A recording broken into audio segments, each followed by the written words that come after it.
It's going to be a wonderful event there.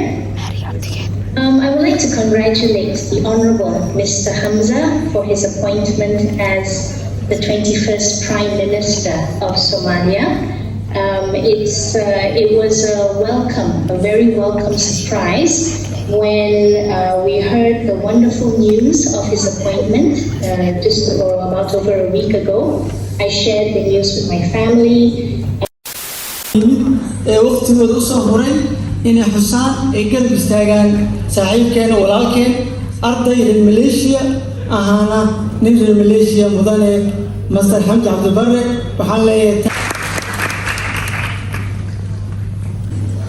أيوة مسيح ولكن إسمان وميت كبيرة صاحب هذه الدواء رئيس الوزراء عصب ومسؤول وحلا صورتي قلنا أكون النوراين وهم لين يعتقد بدنا مليشيا شوجا وعثمان صاحب لا رئيس الوزراء أنا صاحب ليهم. ثم ذن حمزة عبد البر.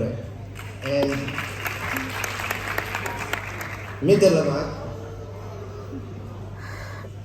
وحنبليو أفتح حنبليو ده أقول jaamacadeena badankiisa waxaa laga warhayaa in xafladahan oo kale lagu qabanin sababta kaliya lagu qasabtay in xafladan halkan lagu qabto waxay tahay Hamza waxa u haysanaa inuu naga mid yahay IIU family marka qof kastoo arday ay meeshaan dhigato position kastoo nolosha ka gaaro waxay ka mid tahay anagoo gaaran oo kale because family-geena oo kale oo consider gareynayna haddii qaab anaga naga mid ah halahayn meeshaas nolosha ka gaar lahayn anagoo dhan saanaas kugu soo bixi lahayn waa u dabaaldegi lahayn soo habeenkan cawadan sababta ugu weyn meesha u joogno waa taa mada sidaa darteed waxaa sharaf inoo ah dhammaanteena jaamacadda iyo jaaliyadda Soomaaliyeed ee dalka Malaysia dhammaanteeda in u duceyno iskugu imaano u dabaaldegno ra'iisul wasaaraheena cusub asagana waxaan rajaynaynaa in ducadeena wax ugu tari doonto halaas ay kusoo gabagabeynaya assalaamu calaykum waraxmatullaahi wabarakaatuh. Thank you, Mr. Jamal, and thank you very much, Mr. Ahmed. And now, before we close our speech, we would like to call one of the most honorable guests we have tonight here, Mr. Badri Hussein Sandal, Educational Attaché of the Embassy of Federal Republic Somalia. Welcome, Mr. Badri. soo dhaweeya Badri Hussein Sandal qabsamaha dhinaca waxbarashada iyo oo stage-ka soo koray shacabka loo galo.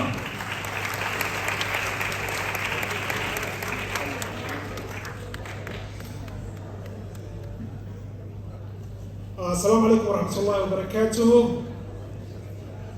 ضمان مرت شرفتا خيمها يقاياها مدن سخاصة وحن رباينا نشانس كان وفاي ديستو مسؤولينتا برنامج كانت شكو قروح بدله خبن خاميي هيلي هاو انتبا oo ka mid tahay ganacsatada Soomaaliyeed ee dalka Malaysia khaasatan hadday noqoto xawaaladaha hadday noqoto iskuulada waa ku mahadsantihiin sidaad mar walba u garab taagan tihiin ummadiina Soomaaliyeed ee ku sugan dalka Malaysia haddii aysan jiri lahayn wax badan ma hagaagi lahayn خاصة مرتدى نلقى بسعاوة هول كان محاضرك وحكمنا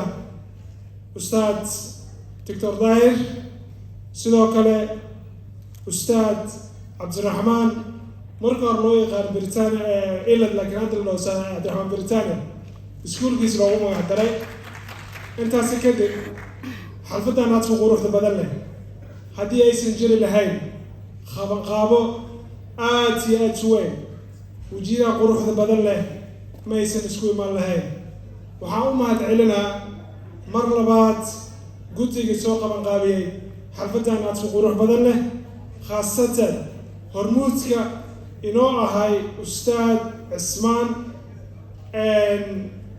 رئيس وزراء صاحبك سخاسك ساسلين هاي أستاذ وكم ما سنت هاي juhdigaaga dadaalkaaga sidoo kale teamkii mediaha teamkii presentationka dhammaan guddoomiyaasha dhammaantiina waxaan idin leeyahay asalaamu calaykum waraxmatullahi wabarakaatuh anuu hadalkayga soo koobaya barnaamijkan caawa aadka u quruxda ballada leh waxaa hadafkiisu yahay soo dhoweyn iyo duco aan u samaynayno prime ministerkeena master xamsa cabdi barre master xamsa cabdi barre waa farxad gooni ay inoo tahay inuu ka mid ahay ardaydii ka qalin jebisay jaamacadaha ku yaalla dalka Malaysia khaasatan jaamacaddan ku sugannahay caawa shaqeeyay hada ayuu mahadsan yahay. Thank you, Mr. Jamal, and thank you, Mr. Badr Sando, for being our guest of honor to this tremendous night. Thank you to everyone who came up on this stage to provide their aspiring speech and share their words of wisdom with us. Now, it will be start of our next informal session of this night, where there is amazing entertainment, which will be hosted by Mr. Jamal, very well known as Milano. Welcome again, Mr. Jamal. The floor is all yours. So do. aad ayay umahadsan tahay walaasha khadiija. barnaamijka qaybtiisii dambe ayaynu gudagelaynaa haddii aan la idmo. waana inoo gabagabo ciise gubta iyo ismaslaxana mar baynu isu sii dayn doonaa haddii allah idmo.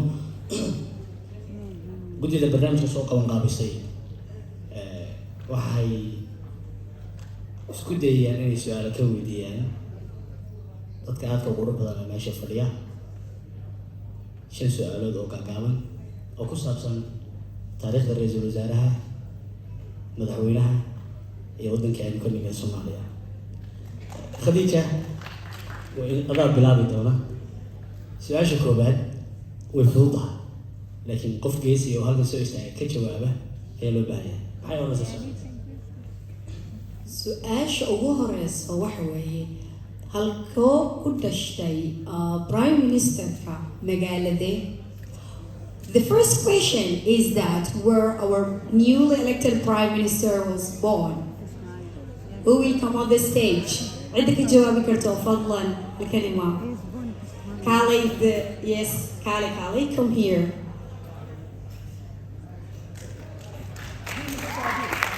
sacab haloo garaa.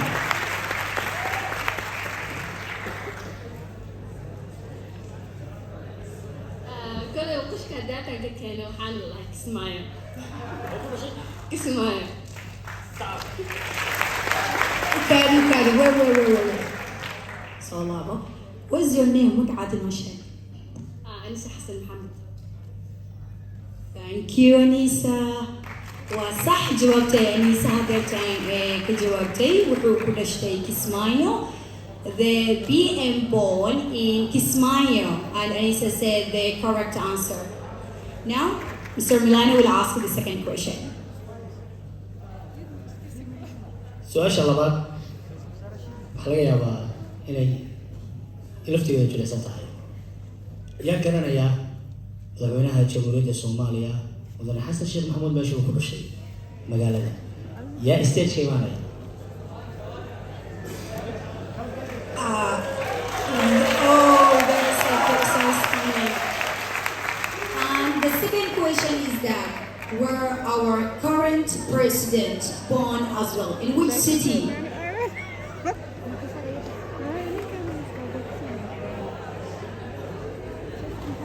adoo ku bilaabaya magacaaga.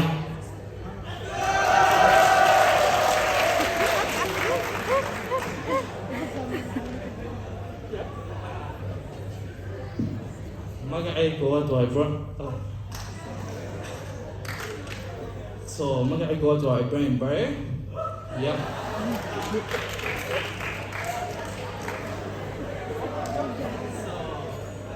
jawaab ansarkeed waa Jalaxi. صعب إبراهيم بدر